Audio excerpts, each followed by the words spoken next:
All right, guys, Mr. Slyway here, back for our next unit. We got one more unit after this one, so hopefully we can make it through all that before the end of the year. Hope everybody's doing all right, as usual. If you're not, or if you need anything, email me, let me know. I'll see if I can pass it on or help you out in some way, all right? So we're going to move on to this unit, which is on kind of political struggle and individual struggle uh, right after or throughout the Cold War period of time. Okay, so we're going to start talking about 1950s politics specifically, kind of what's going on at the beginning and through this Cold War politically, not with the actual war aspect. Okay, all right, so let's start talking about like post World War II labor issues. First off, we got a lot of strikes going on. People who are not doing their job, people who are, requesting more money. Well, why is this going on? Well, you have mass inflation. Stuff is costing more and more after World War II, and people are getting paid less. All right. So, unfortunately, people are looking for kind of a raise in income in order to meet the standard of living that's now there. Now, President Truman, in response to this, threatened to draft all people who went on strike, to draft them into future wars, the Korean War, etc. So that was his way of attempting to deal with the strikes instead of trying to negotiate or anything like that. He also passed the Taft-Hartley Act, which was a way to basically specifically control the unions. Again, to make sure that the unions had less power and less of an ability to strike if they wanted to. Okay. One of the more important things that he does do, though, is to issue Executive Order 9981. And what that does is desegregates the military.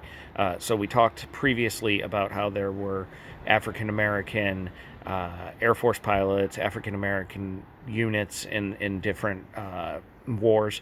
Now it's desegregated. So individuals are mixed together based on kind of experience and ability instead of anything else. Along with that desegregation, you also get some of the first African American professional athletes who have broken into the quote unquote white leagues. Major League Baseball, for example, Jackie Robinson, the first African American baseball player. Okay. Soon you get the 1948 election, though. All right. It's a really interesting election. It's a very racist election. You have President Truman trying to maintain his seat as president of the United States. He's going to run against two different individuals. Okay, he's a Democrat. He's going to run against Strom Thurmond of South Carolina. Yeah, Strom Thurmond is very racist. He is the leader of what's called the Dixiecrats. The Dixiecrats. They are Southern Democrats who are against Truman and his civil rights policies, who are against desegregation. They want everything to remain segregated. Okay, so that's going to be Strom Thurmond of the Dixiecrats, and there's going to be Dewey. Excuse me. Thomas Dewey, who's going to be the Republican.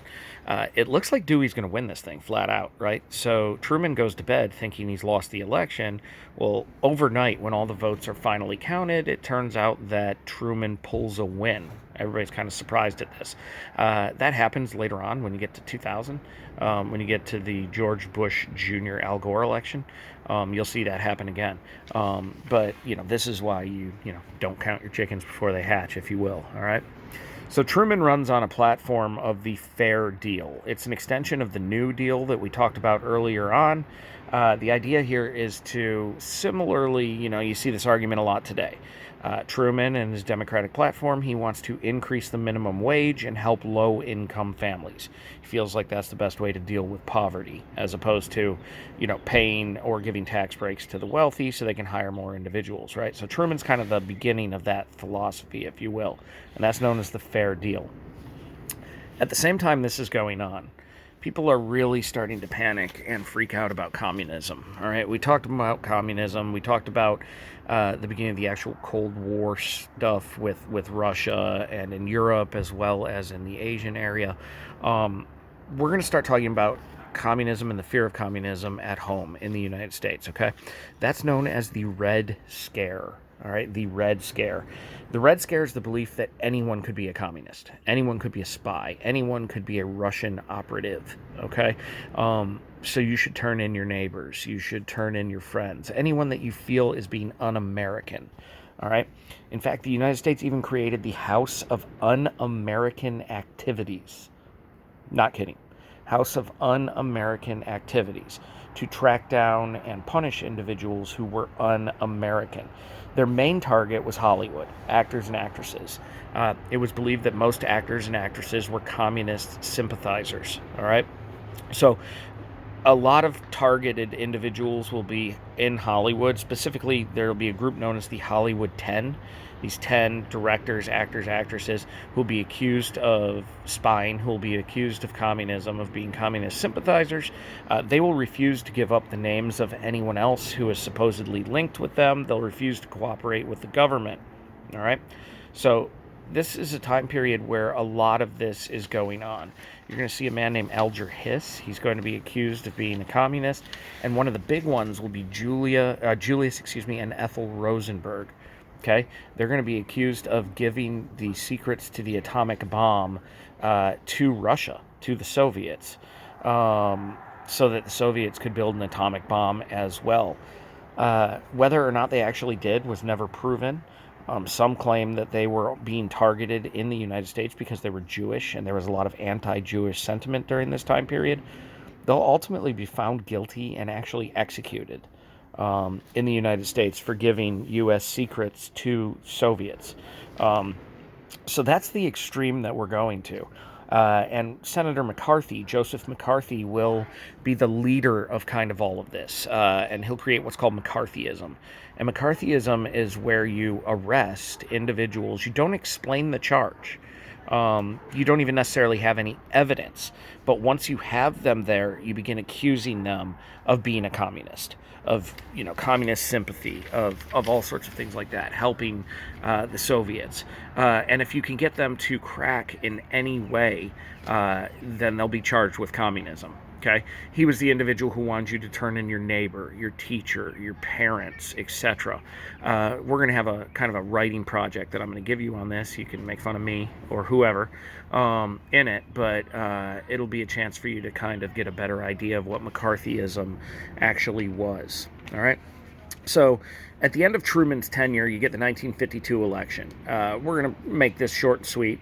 Eisenhower wins. His vice president is Richard Nixon. Yeah, we'll come back to that one. All right. This is kind of one of the first elections where television is really important.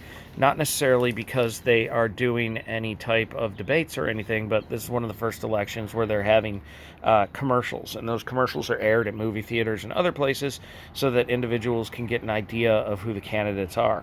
Eisenhower looks really good, right? So it kind of helps him along.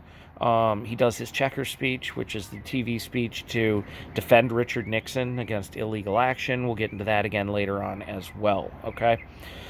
Other things Eisenhower does. He creates the National Highway System, or the National Highway Act, which creates the interstate. So you can go from state to state, I-40, I-95, etc., etc., and it's spectacular. It really helps the U.S. military. It helps us economically. It allows us to put military bases in non-coastal areas. It's a really big deal. It really increases the amount of income in the United States as well from people going state to state. And it also greatly increases people rushing to move to the burbs or the suburbs, okay? It increases suburban life. People no longer have to live in cities because they can now travel longer distances. Along with that, he creates the National Defense Education Act with a fear over Sputnik, over the Russians, the Soviets launching a satellite. There becomes a big push on technological education in the United States. So there's a big push in learning more science, more mathematics, and foreign language so that you can interpret what's being done or said, or if people are spying, things like that. All right. Along with that, we also begin our space program, which is NASA, all right, during this time period as a way to try to compete with the Soviets, okay? There was such a fear of the Soviets having this information on atomic weaponry and things like that we had, that people began building fallout shelters at their own homes, kind of these underground basement shelters where it was believed that you could hide and be safe from the fallout of a nuclear explosion. Now, we now know that that's probably not true, but they were protective shelters that people built around their houses and their backyards. There's quite a few people that still have them today, not necessarily because they built them, but because they bought a house that was equipped with one. All right. The government went as far as to train kids with duck and cover. It's a hilarious video. I really wish everybody would watch it. I want you to watch it. It's on the main thread. It's about this turtle who ducks and covers. But the idea was that you could duck under your desk, I kid you not, and cover your head and somehow survive a nuclear blast. Or if you're on your bike, you could jump off your bike and dive in the corner of a building and duck and cover and survive the nuclear blast. It's ridiculous, right? It's absolutely ridiculous. But the idea was that it would help calm the American people down. But you should really watch the video. It is spectacular. All right.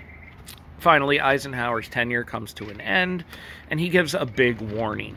And his big warning is against the military-industrial complex. In other words, the idea that your economy would be based on military. He says that's really dangerous. It's really dangerous, one, because what if there's not a war?